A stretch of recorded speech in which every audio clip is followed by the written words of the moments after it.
Okay, Good evening. so Oh, I am starting the recording. Welcome everyone. Thanks for joining us again for this episode of the Naturalist Exchange. And Paul Siskin, who is a Master Naturalist in St. Lawrence County, is going to share his expertise in the Lily Leaf Beetle control. He's done some great research and he has a lot of good things to share. So take it away, Paul. great. Well, thanks and welcome everyone. If I speak this volume, can people hear me? Okay. Sounds good to me. So this is the critter that I study, bright red beetle with black legs and antennae on a lily flower. And just to let you know that my research this year has been supported by the North American Lily Society. So the beetle is part of the Chrysomelidae family, which is quite a very large family of beetles. There's 35,000 different species around the world. Most of them feed on just a very narrow range of plants. And usually the common name mentions what type of plant it feeds on. So many people are familiar with the potato bug, which eats also tomatoes and eggplants, the nightshade family. And then the cereal leaf beetle, which obviously eats grains, wheat, rye, oats, and barley, things like that. Because of their food preferences, many of them are serious agricultural pests, and they've been subject to control methods for many, many generations. The particular beetle that I study is originally native through Europe and into Asia, mostly temperate zone. It feeds exclusively on true lilies. And we use the term true lilies, meaning that they have a bulb, as opposed to daylilies, which have rhizomes. Even though there's a thickened part of the rhizome, it's not an actual bulb. So the lilies that this beetle feeds on are the true lilies in the genus Lilium. So it doesn't feed on daylilies. There are a few genuses that it will feed on if there are no lilies available. Fritillaria, which is also a common garden plant, that's one of the closest genus that's related to lilies, and it will feed on Fritillaria. It actually can lay eggs on it, but Fritillaria tend to go dormant before the eggs and the larvae can mature, but they will get attacked by the beetle early in the season. And then also the Solomon seal family, as well as the twisted stalk family, are fairly closely related to lilies. And again, the beetle can feed on them. Generally, it can't complete its life cycle, but it will feed on them. So these are true lilies up here. These are a type called Asian lilies, and I'll talk about the distinction between some of the lilies in a little bit.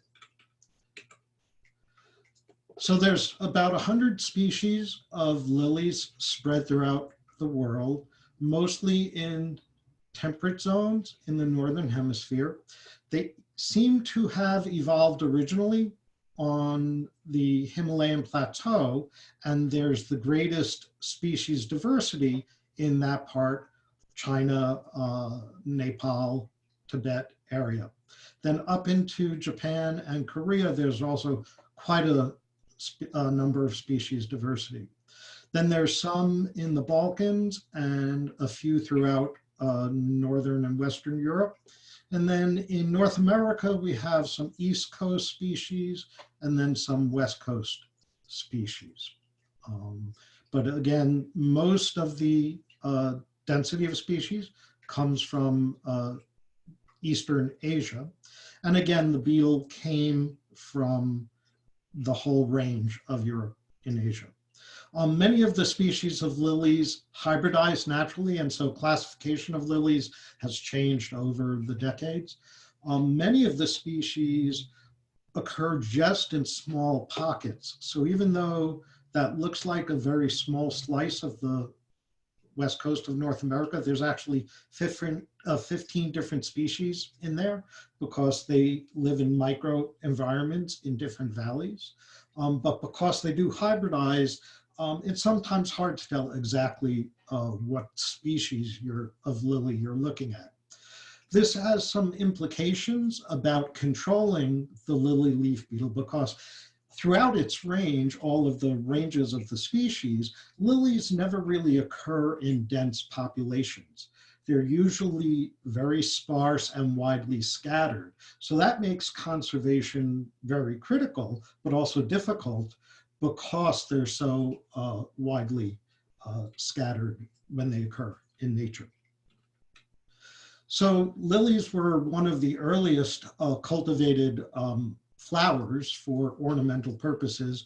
This is a vase from 1600 BC, and you can see lilies were plastered on and painted onto the side.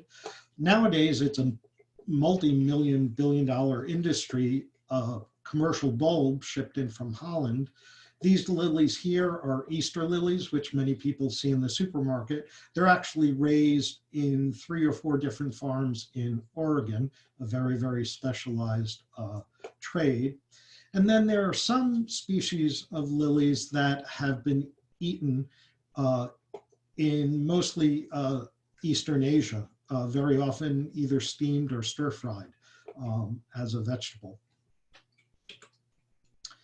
So this is a map of all the different counties where all of the species are found. This is the entire genus in the United States. So I'm located up there in St. Lawrence County, and there's one species which is really throughout the Northeast. Then throughout the Mid-Atlantic, there's another species. Then the Midwest has a 3rd species, and then across the range, there's a 4th species. There's a couple of very small populations of rare species down in the south. And then again, on the West Coast, in this band here, there's 15 different species. This is one naturalized species, which actually seems to occur in more places than just Colorado. So these are some of the American species. This is the one that I study. It's the only one that's native to St. Lawrence County, Lilium canadense, the Canada lily. This is called the Turk's cap lily.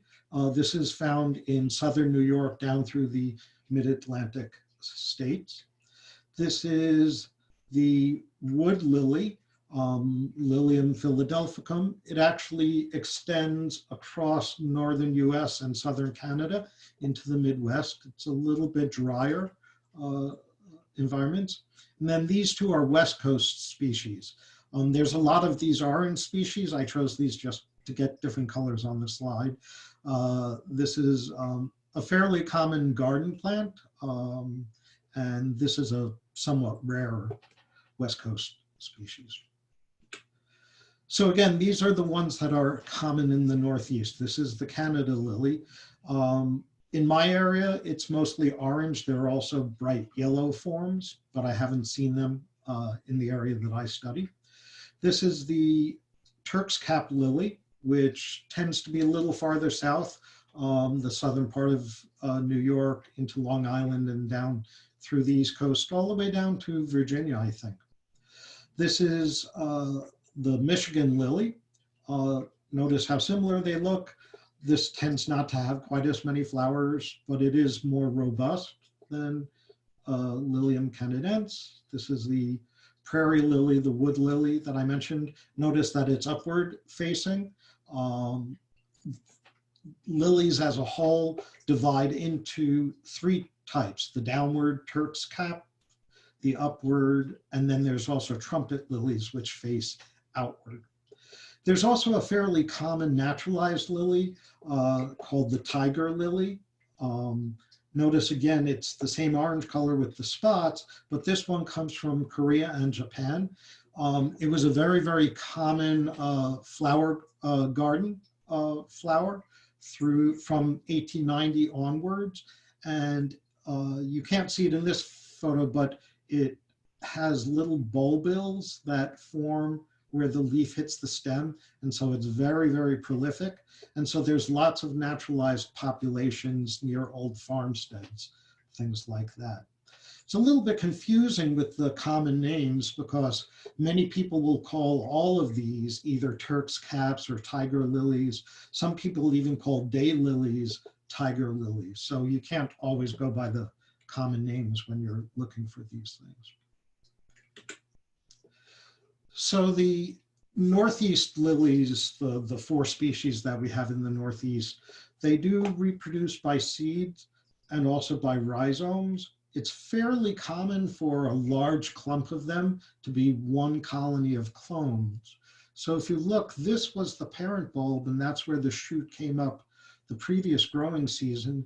Each bulb will only grow for a few years, and then eventually that bulb sends out 2 rhizomes, and you see each one of those sending up new shoots, but this older bulb in the center won't send up a new shoot. And they creep along in dense mats that way. Sometimes if you're planting a new rhizome or if the ground gets disturbed, if it's not at just the exact depth, it will continue to grow underground for a year or 2 and not send any greenery up, and slowly pull itself upwards or downwards to adjust its depth. If you break off one of the scales, or if you plant from seed, very often the first year it just sends up one single leaf looking like a blade of grass. And that's all it will do for the first year, and then that browns out by the middle of the summer.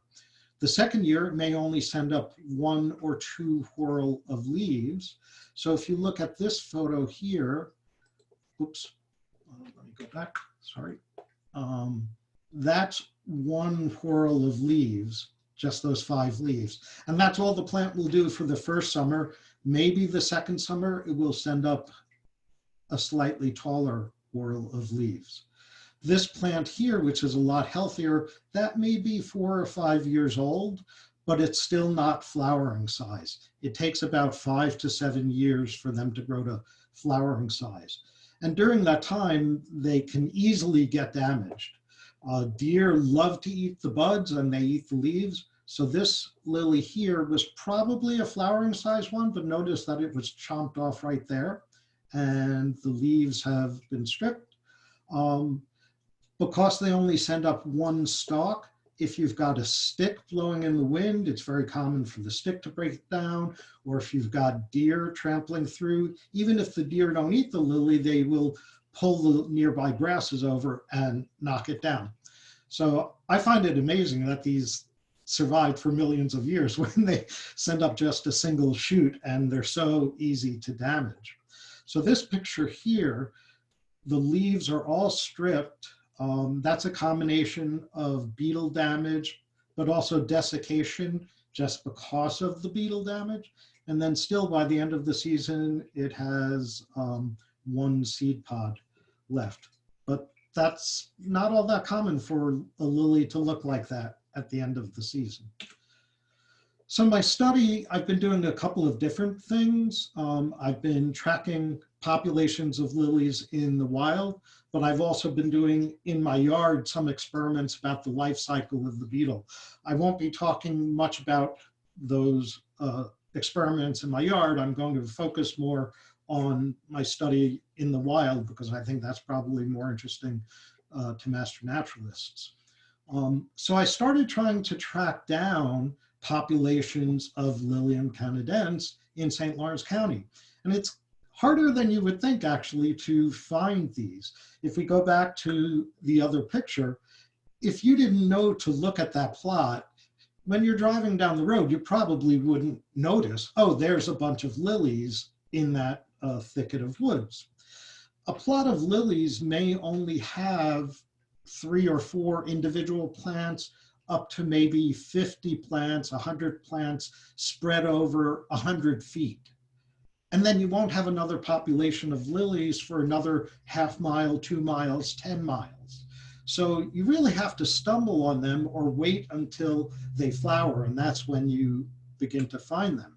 So the way that I found out about all of these populations, I've sent out emails to the Master Naturalist list, to every college biology department I could find, the Adirondack Mountain Club, canoe clubs, Audubon Society, any group that has people out in nature. And I asked them to send me if they knew where any of these lilies were.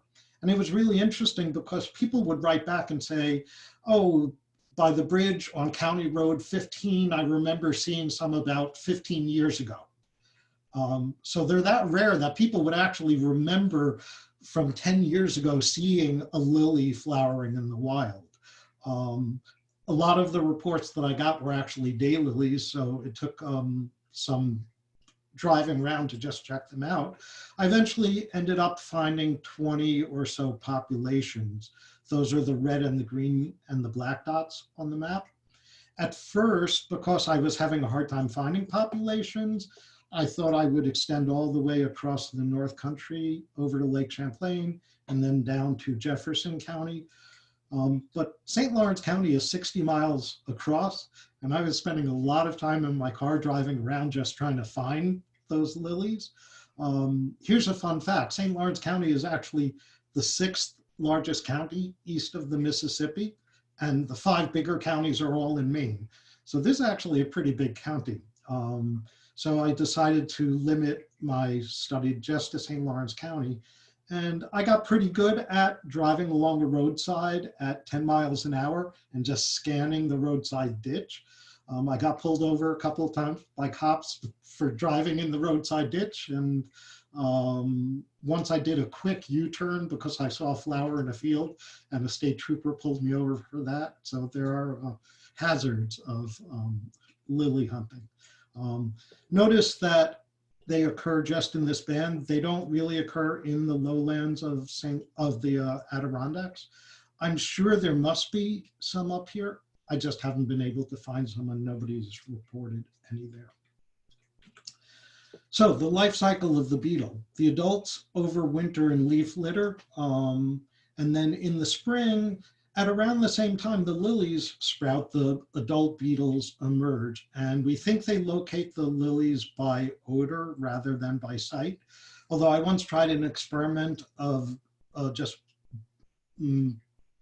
grinding some lily bulbs because they have a very distinctive odor, and the bulbs themselves didn't attract the beetles. So there must be something chemically in the plant that attracts them.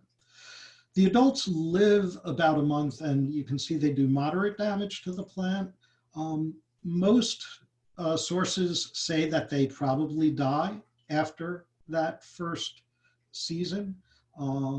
Some sources say they might live for more than a year and fly off to another stand of lilies, and that's something I'm trying to find in my own experiments in my yard. A female can lay up to 400 eggs, and they lay them on the underside of the leaves. So you can't really see them unless you bend down and look underneath the plants. And very often they're laid in these strings of bright orange eggs there. So the eggs hatch in about 10, maybe 14 days. And it's actually the larvae which do the most damage to the lilies. A single clutch of larvae down low on the lily will climb their way up as they grow and feed. And so one group of eggs can totally strip a lily of all of its leaves before the larvae are ready to pupate. And this all happens very quickly. Within another 2 weeks, they're ready to pupate, and they climb down off the lily and burrow into the ground about an inch or 2 deep. And then they only take 14 days to pupate. So the whole life cycle is very, very fast. And that's part of what makes it controlling them a little bit difficult. There's some unconfirmed reports that a small number, a small percentage of the pupae stay in the ground for an entire year and don't emerge as adults until the next year. That's been reported in the Chrysomelidae family. It hasn't been confirmed specifically with this particular beetle.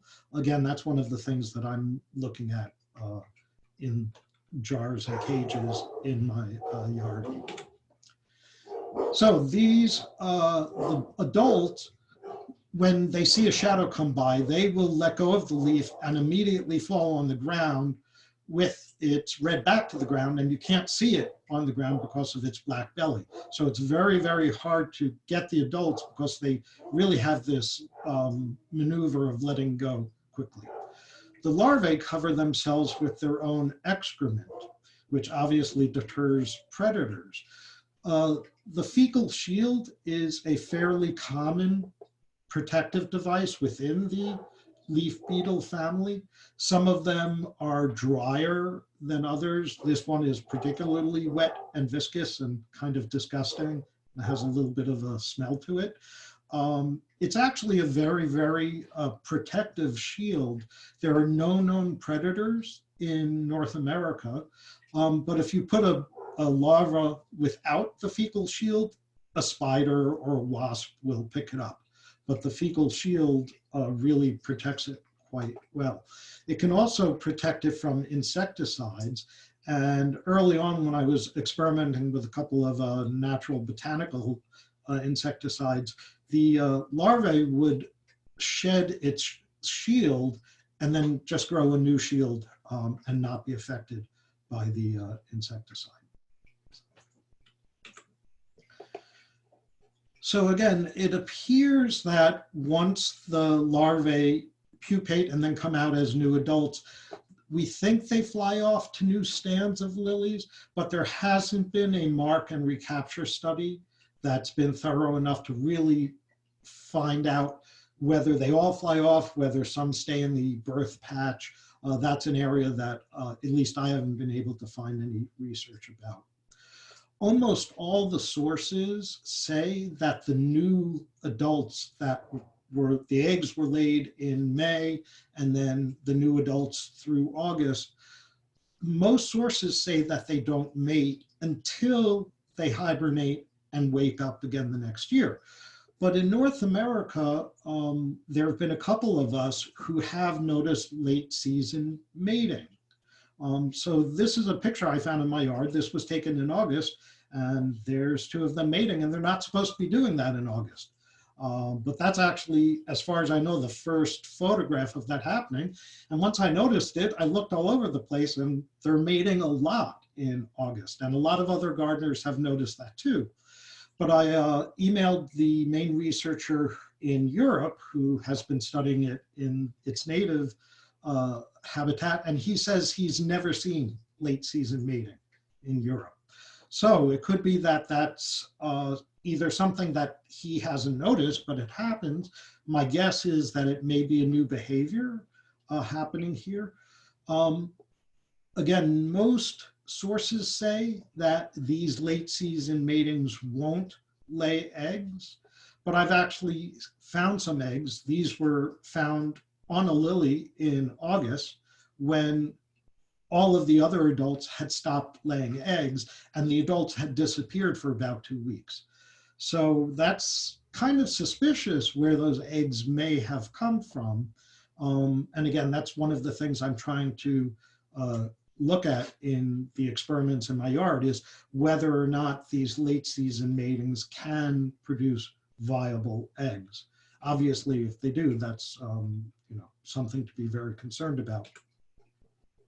So pulling it all together, this is the end of May when the lilies are beginning to sprout. I just set up some experimental plots and counted the number of beetles on the plants and then the larvae on the plants. So this is the first wave of the adults that just came out of hibernation, and they're starting to lay eggs here. Then those adults either die off or fly away, and this seems to be the end of that generation of adults. Meanwhile, the larvae, the eggs that were laid then, there's a quick peak over about a month or so, and then the larvae disappear, and then this third wave is the new hatchlings.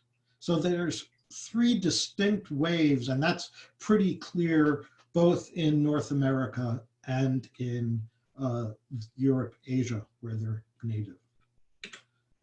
So if a lily is hit with a lot of damage, it will come back after 1 year of being defoliated, but 2 years, 3 years, the bulb gets depleted and it can't regenerate.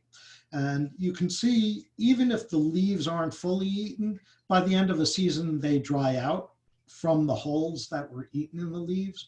And that's a big part of the damage to the plant itself. So the history of the invasion, the beetle was first found in Montreal in 1943. It's assumed that it came along with some bulbs or perhaps some potted plants from Holland. That first invasion didn't spread much from the Montreal area. And then in 1992, the beetle was found outside of Boston in Cambridge. There were no infestations reported between Montreal and Boston. And so it was assumed that that was a second importation. And then about 10 years later, when they could do genetic testing, they found that there are two distinct populations.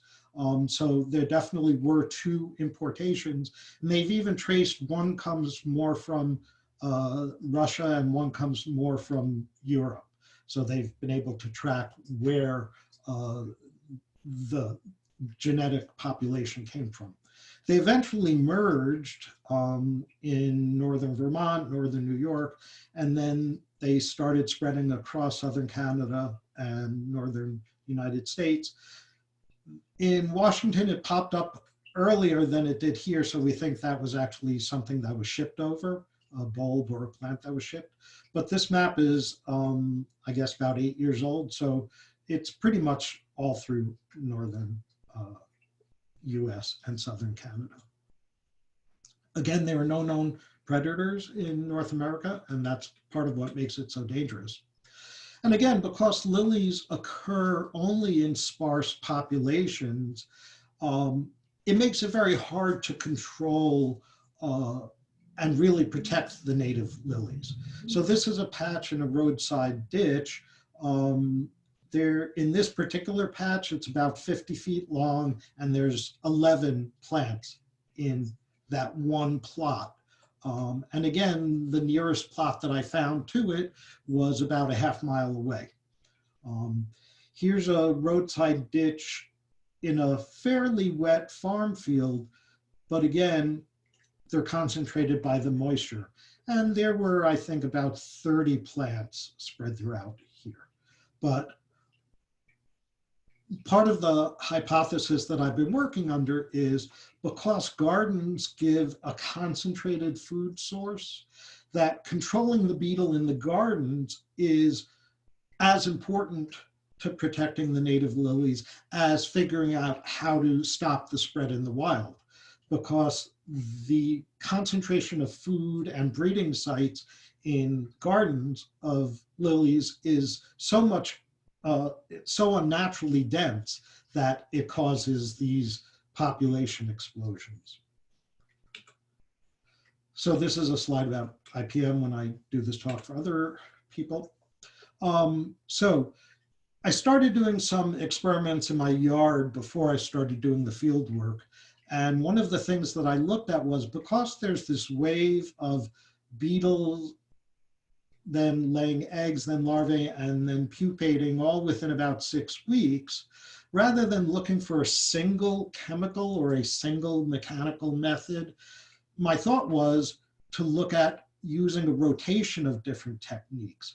Because, and I won't go into it here, there are certain chemicals that work better on the larvae, there are certain chemicals that work better on the adults. And so by rotating the chemicals, rather than just relying on one, it prevents, or it will help prevent developing resistance to a single chemical.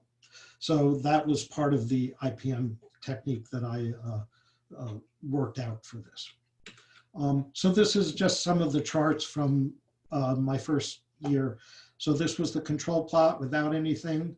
This was clove oil, which I thought might do something because deer repellent seemed to repel the beetles, but it actually didn't do much.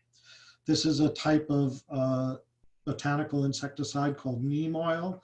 I found out there's actually two types of neem oil, hydrophobic extract and cold pressed. And the hydrophobic extract didn't work. Spinosad is actually the best control. And this was a rotation of the different types of control. So this second year, I got it a little bit more refined. I relied less on chemicals. And this was a plot that I just handpicked, no chemicals at all. And even just handpicking, you're able to control it fairly well in a garden. But this is the disturbing thing, that in late August, there were suddenly new larvae. And again, that could be that in North America, they've developed a second breeding cycle, whereas in Europe, that doesn't happen. Diatomaceous earth is a common organic type of insecticide. It's not effective at all on the beetle. Neem oil, this was the cold press. It doesn't kill the eggs. It does kill the larvae. So you do get some larvae, but then a lot fewer adults if you use that. This is the spinosad, and this is the rotation plot. So that's a little bit of what I've done in my yard that we don't need to look at. So in Europe and Asia, there are 6 species of wasps and flies that are parasitoids of the beetle. Here you see one of the wasps, and they lay their eggs inside the larva. And then when the larva drops to the ground to pupate, as the larva is pupating, the wasp eggs hatch, and the wasp larvae eat the beetle larva from the inside out, thus killing it. I think that's where they got the scene from the movie Aliens. Anybody remember that scene? I think that's where it came from. One of the 3 or 4 main people doing this work, Lisa Tewksbury at University of Rhode Island, worked for about a decade and got permission to release these 3 different types of wasps. This particular one is the first one. Just coincidentally, a different Tetrasticus wasp has been imported to combat the emerald ash borer, and it's the same mechanism.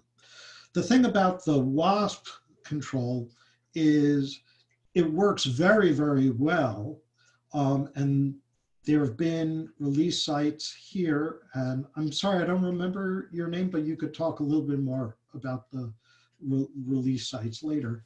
But the wasps seem to only spread about 2 to 5 kilometers a year, whereas the beetle seems to spread about 20 kilometers a year.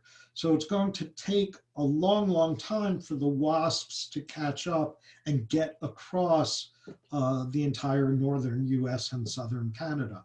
From what I understand, funding has run out and that there aren't any more planned releases of the wasp. I might be wrong about that, but that's the last I had heard.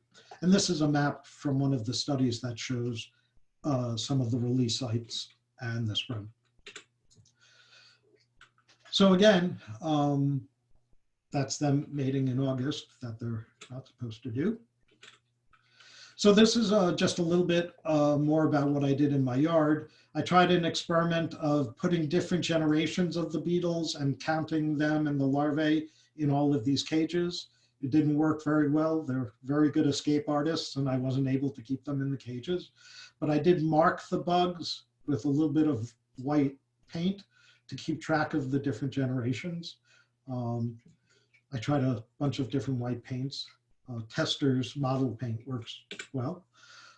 So now going back to the study, I coded these dots. If I couldn't find any beetles or larvae in a plot, it got a green dot. a low infestation is a green dot with a red circle. And I say a low infestation, meaning maybe 5 beetles and 1 clutch of eggs. A medium infestation might be 1 or 2 plants fully destroyed, but in the wild, I haven't found an entire plot of lilies destroyed the way that garden lilies are totally wiped out. So that's actually good news.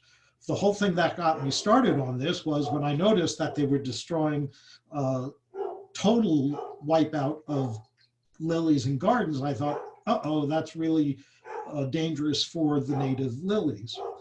There hasn't been much work done on feeding preference, but there seems to be, if you have a no choice experiment, that the beetle does prefer Asian or European lilies as a food source and as a breeding site.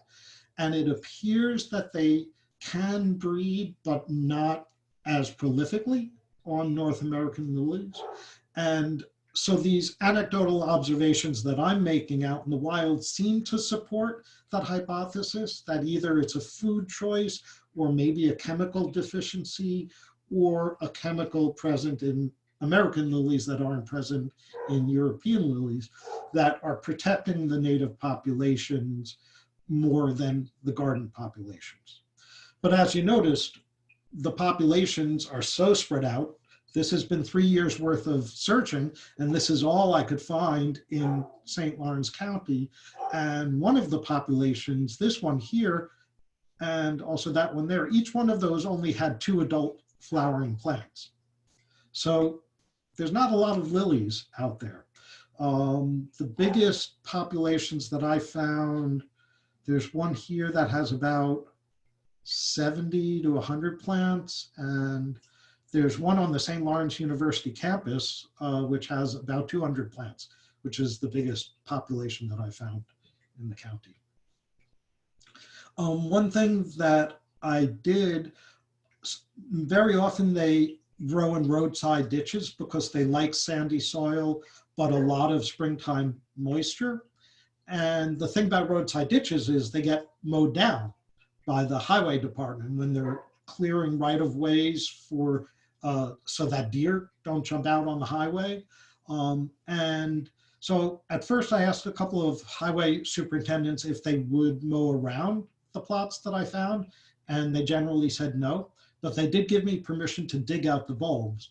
So the black circles are populations where I tried to save as many bulbs as I could, and then I gave them to friends or I planted them in other areas to try to create some more populations. So those are the yellow dots. So this is what it looks like in the field. There's one stake there, there's another stake about 100 feet down the road, and there's 11 lilies in that population. And again, I found that just by driving along at about 15 miles an hour and just happened to see something that caught my eye that looked like a lily, and I would stop and walk up and down the road. This is a plot on the St. Lawrence University campus, and you can see that I've marked off, there's 4 different plots here and then a much larger plot on the other side of the boardwalk. This is what it looks like in midsummer. The way that you actually can begin to find them is by looking at the whorls, or when they get flower buds, the flower buds begin to jump out. But unless you know what you're looking for, there's a lot of other grasses, not grasses, a lot of other forbs like goldenrod and a few other marsh type plants, which look very, very similar. And so you have to actually, really stare at a plot to keep track of how many lilies are in there. So in there, there's actually about 7 lilies of different sizes. As I was looking for beetle damage, I began to see different types of damage that didn't really look like beetle damage. And then I realized that it's actually snail damage, which kind of threw off a lot of my data from the first year where I was trying to track the amount of damage. And then I realized it's impossible for me to tell the difference between snail damage and beetle damage in a wild population. So I basically gave up doing a quantitative study. These are some of the bulbs that I saved. And this was a friend of mine that I gave a bulb, and she actually found one that made it, and she was so excited that one of them actually made it. So, so some of the preliminary observations, as I mentioned, unlike gardens where they really can wipe out a patch, I haven't found severe damage like this. So this is one plant which is severely damaged, and you can see the beetles. But right behind it, you can see another pod there, another pod there. You can't really see the leaves, but that other lily right behind it had no beetles, no larvae on it. And that's something you don't see much in the garden. If you see one lily infested, you see all of them infested in the garden. Whereas in the wild, you will very often see one or two plants totally destroyed, maybe an adult on that plant, but you never see a total wipeout in the wild.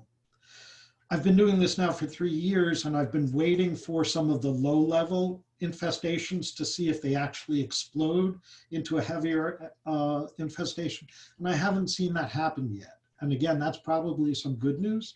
I don't know why it hasn't happened. It's only been 3 years, so there may be a critical number that will cause a kind of explosion like that. But one thing I have noticed is that a low-level infestation where maybe there's 3 or 4 adults that I see periodically, that seems to stay consistent in a plot throughout the year, but again, never explodes. So I don't know if that's new beetles flying in, because I would expect to find some larvae, but I don't find any larvae. But then next year I do find another adult. So it could be that they're moving around more than I thought. As I mentioned, they tend to get mowed down because they grow in the highway ditches. Paradoxically, that actually seems to prevent infestations, because if the lily gets mowed down in July and the beetle's not ready to hibernate until September, it has nothing to feed off of. And so the adults that normally would overwinter either die off from starvation or they fly off to other plots. So the mowing actually, from what I've noticed, has an effect of actually saving a population by preventing the infestation. But what it does is it never lets them grow to flowering size, and you get all these thick colonies of very, very young stunted clones. And as I mentioned, there's evidence that they may not reproduce as well on American lilies. And one final thing that I stumbled on, as I mentioned, the Lilium canadense, many populations are this yellow color. I've never seen one up here in St. Lawrence County, but a lot of sources say that's the, quote, natural color, although lilies tend to have a lot of different colors. These are the ones that I tend to find, the bright orange on the back and then yellow on the bottom. This is the Michigan lily, Lilium michiganense. And in New York State, it's only found in 2 counties. Definitely it's been reported in Monroe County, possibly in Jefferson County. And then in St. Lawrence County, we found this one, which looks suspiciously like the Michigan lily, very, very recurved, but it could be either a natural hybrid, an intermediate form, or it could actually be a subspecies. And it's been debated since the 1930s, 1940s, whether or not canadense and michiganense are actually the same species, because they do seem to hybridize naturally. One of my colleagues at SLU, I might be able to do some genetic testing with her to actually try to puzzle that out. But this is a very, very unusual plant, because most of the ones that I found look like this. So how this would have gotten into one of the DEC protected areas, that would be a question. So that's pretty much everything.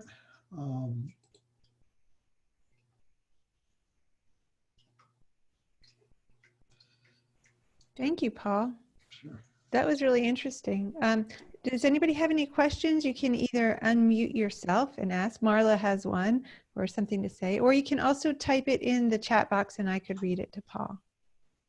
So Marla, Thanks very much, Paul. It was a really great presentation, very informative. So my question is about that second mating that you've been noticing in, I think you said it was in August. Have you, or does anyone else have any thoughts about that maybe being due to climate change, to a longer warm season? For example, I was thinking also, is the first mating occurring earlier and thus giving space in the season for a second mating to happen? I haven't read anything that's connected it with climate change. It could be that the cycle of climate in North America is different than in Europe and Asia. The beetle does have quite a wide range from Southern Europe up into Siberia. But it could be that maybe it warms up faster here, or there's more moisture early in the season. It could be any one of those factors, but I haven't read anybody make a connection to climate change. So I would say it's probably a different climate cycle than climate change per se. But it's a big unknown. Again, when I told the researcher in Europe that I was finding a lot of late season mating, and I wasn't the only one. There were other gardeners who were reporting it too. He was very surprised because he said he'd never seen that. So.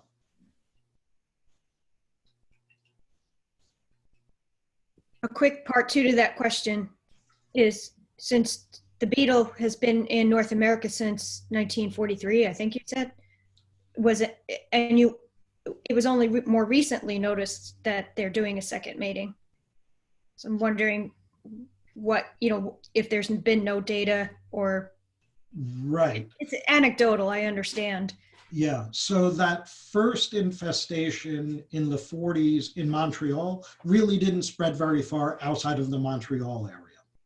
And it wasn't until the second importation in the 1990s, for some reason, that population spread a lot more and a lot faster than the first one. And again, they've done some genetic tracing, so it came from a different part of the Eurasian range. So it could just be the natural variability in the populations. But once that population bumped into the Montreal, then they both started to spread. So that, again, could be all part of the picture. But nobody really started to study this until the 1990s. It was not really on people's radar in Europe because the native wasps kept it under control. So it wasn't really until the 1990s that people started collecting data. I had a question, or really a comment. So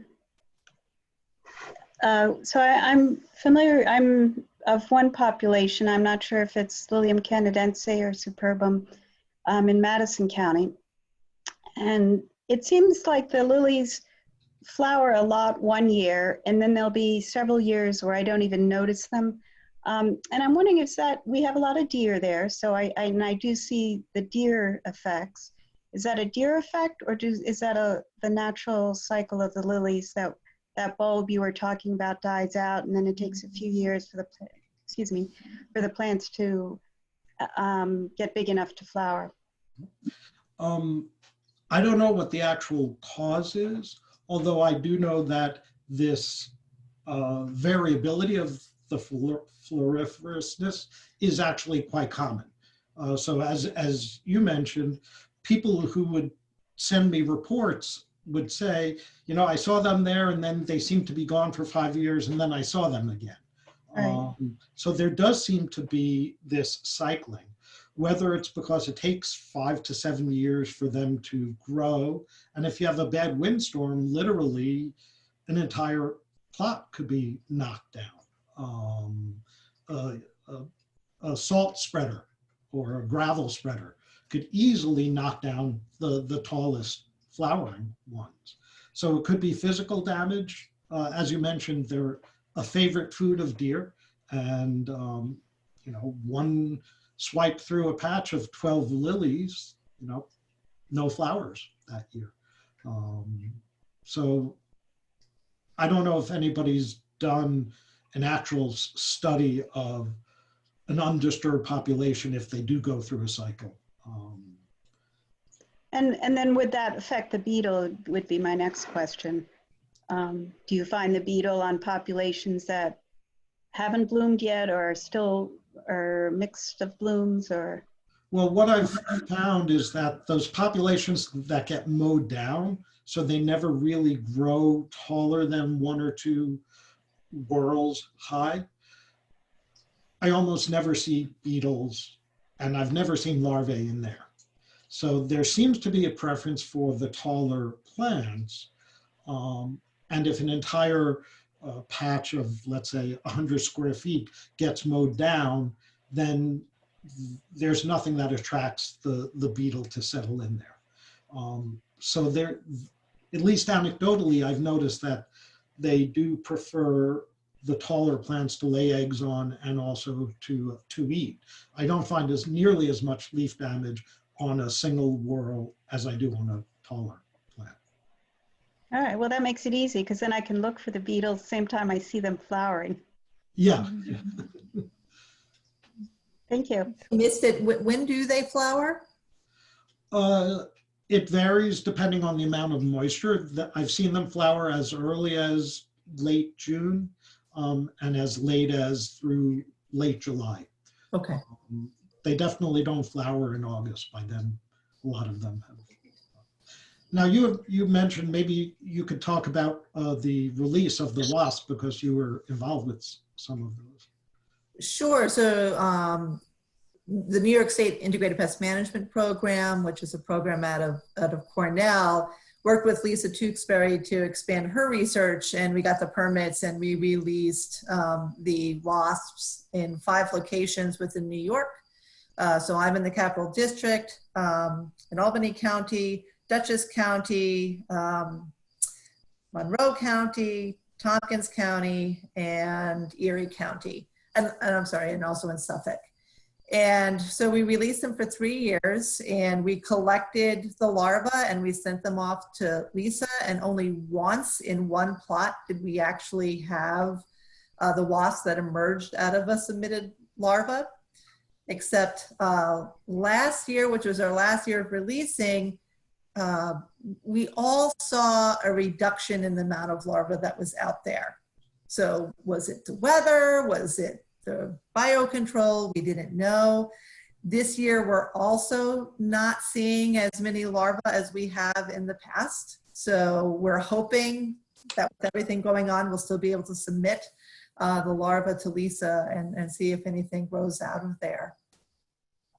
I do know that in the Boston area, but also in Ottawa, that when they have released, they've found as high as 70% parasitism of the larvae.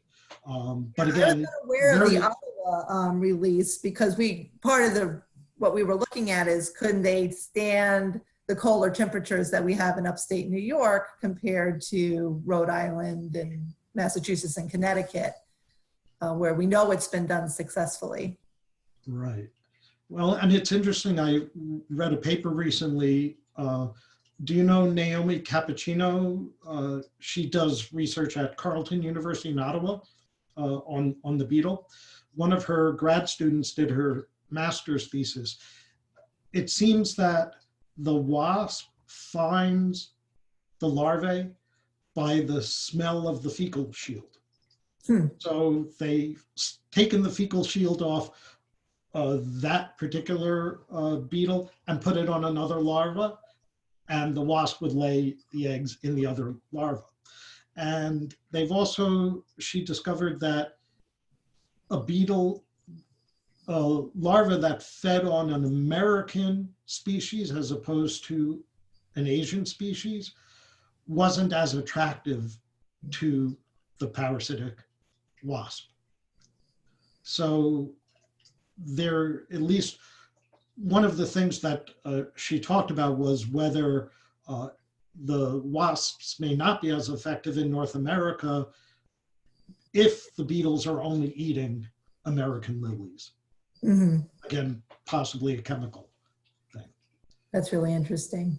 You know, I'm also wondering what you've seen up in Jefferson County. When I was looking for areas to release, I was actually looking for established Asiatic lily gardens. And by the time that I was looking for it, everybody that was growing them had taken them out because it wasn't worth it anymore. So I had to grow my own plots. mhm.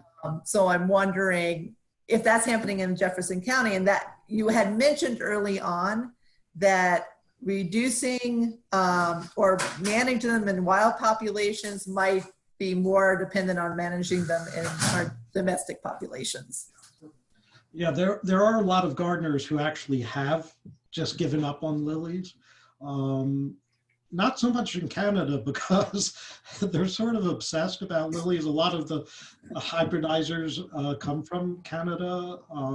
And so they're not quite ready to give up there. But down in the US, yeah, there's a lot of people who have taken out the gardens. One thing, you didn't show a picture of it, but once they've eaten up all the leaves, they'll go to the petals. So that fecal shield will be orange or pink or whatever the color of that particular lily flower is. They're not attractive creatures. Doesn't sound like it. Paul, I had a question. The controls that you used, I forget which one you said was most effective, and then there was the rotation. And the rotation looked like maybe it was a little bit more effective, but it seems like it would be more costly and it would take a lot more time to rotate all those through. What do you think, it's worth it to rotate it, or is it not really, you know, enough of a difference to make it worth the extra expense and time? So I did that experiment 2 years, and the first year I used only different chemicals.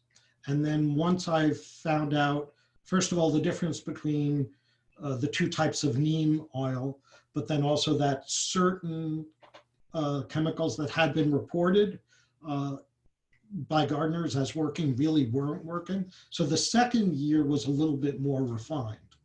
And what I found is spinosad, which is a fairly new broad spectrum insecticide. I think it was invented in or discovered in the 1980s. That works on both adults and larvae and eggs, and it will work on contact as well as ingestion. But thinking about IPM principles, there's a danger of using just one control method, that if the beetle develops a resistance to it, then there's nothing left. So that's why I've really, even though the rotation, and when I say rotation, what I eventually developed was an IPM method of hand picking once or twice a week. Then before the larvae appear, spinosad for the first 3 weeks, just once a week. So once a week spray, and then hand pick twice a week. Then when the larvae appear, switch to the neem, because the neem works only on the larvae but not the adults. And then when the larvae are gone during that third wave, stop using the neem and go back to the spinosad. But then you can cut back to once a week, twice a week, because those are just the new generation that are waiting to appear. If you did spinosad twice a week, you would see less damage, but again, then you're overspraying and you're possibly creating resistance. So I tried to come up with a rotation that was maybe not 100% effective, but 90% effective, but safer. And so that's why, at least when I write to gardening clubs, I talk about the rotation rather than just spray spinosad. Just for general IPM. Yeah, thank you. Thanks for answering that. I was also wondering if there is any need to document more locations of the native lilies. I mean, is that something that you have a need for, and that we could, I mean, anywhere else in, you know, throughout the state, is there a need? Yes, I'm very happy to find more populations. As I said, at first I thought I was going to stretch all the way through across the North Country. But just getting to each plot once a week to do a count is pretty hard. So I especially like it if people knew of some in St. Lawrence or in Jefferson down to about Watertown, but no farther south than that. Actually, the population I found in Franklin County, according to the New York Flora Atlas, Lilium canadense hasn't been documented in Franklin County. So that's actually, you know, I'm willing to go a little bit into Franklin County to find some more. So. Okay. Are you familiar with iNaturalist, Paul? Yeah, I haven't been involved with it. Yeah, I was just thinking that we could, that's something that's like a volunteer opportunity that we've kind of been promoting. It's something you can do on your own while, you know, physical distancing is in place, is just, you know, documenting species with through iNaturalist. And so it's something that we could put out a call to, you know, Master Naturalist volunteers that this is a particular need and we're focusing on this right now. Or, but I don't know, has anybody, I've used like eBird and uploaded things for birds, but with iNaturalist, I use it for ID purposes and I document things, but I've never tried to look at the data that are available. Can you also see the locations that other people have shared for species? Has anybody muscled that? I'm pretty sure that you can. You can also set up specific projects. So if you wanted to do a special project on identifying native lilies in New York, to be set up and then promoted. Yeah. So Paul, that's one thing I was thinking, that just for existing locations that have already been recorded, you might just check out iNaturalist and maybe there would be some new ones, but we could also, if you felt that there was a need, either within just a few counties or statewide, you know, just, you know, I could send out an email and let people know that it's something that we'd like help with. I would just wonder if it might be prudent to consider making that information private or not. I mean, I'm not going to advertise where the one is that I found in Madison County, just because I don't want people going there and digging them up. Yeah. There may be, is there a location setting for things like that? There is, I mean, yes. Okay, so that you can blur the location. Yes. And maybe, yeah, contact the person or something. Okay. Does anybody have any other questions? If you have anything that you want me to be looking for in my own backyard plot, please send me. I'll definitely be looking for that second mating and egg laying and things like that. Yes, that would actually help a lot if you do notice that. Again, that's part of what I'm edging toward in my own yard. I'm not trained as a scientist, you know, so I'm sort of figuring out the protocol of how to paint beetles and keep them in cages as I go along. It's a little harder than I thought. So I think there was another question. Yeah. Marla? Yes. It's not as much of a question as maybe something that could help. I'm pretty familiar with how snail damage looks. So you said you were having some difficulty telling apart. Usually with snail damage, you can look for the silvery slime trails. And that's the telltale sign that a snail was there. You would see it on the leaf that's been damaged, or on the stem. If that's something that helps, and maybe if you want to show me some close-up photos of what the damage looks like, I was thinking like even a hand lens could help you see a little more clearly what's happening with the actual rasp marks of the snail. The snail rasps with its radula, and depending on the texture, you can sometimes even see the rows of teeth, the effects of what happens there. So if that's of help, I'm glad to lend some photos of close-up snail damage, and I'd love to see the close-up beetle damage. Yeah, one thing that I have noticed is that the adult beetles will often eat from the edge inward, whereas snails seem to maybe start in the middle, at least the ones that I've noticed when they're actually eating. when I first started this, I had grand scheme of counting every plant and the number of leaves and doing a quantitative biomass.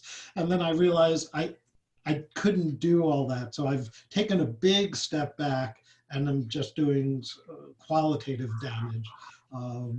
Totally. Maybe if I had three lifetimes, I might be able to do that. But I know how it is. Yeah. Yeah, but that makes perfect sense what you just said. The snails would start closer to the base of the leaf because they crawl up the stem, right? Whereas your beetles can fly onto tip of a leaf and start there. Yeah. So that could be one clue at the least. And then the silvery slime trail. Yeah, that's good to know. Thanks.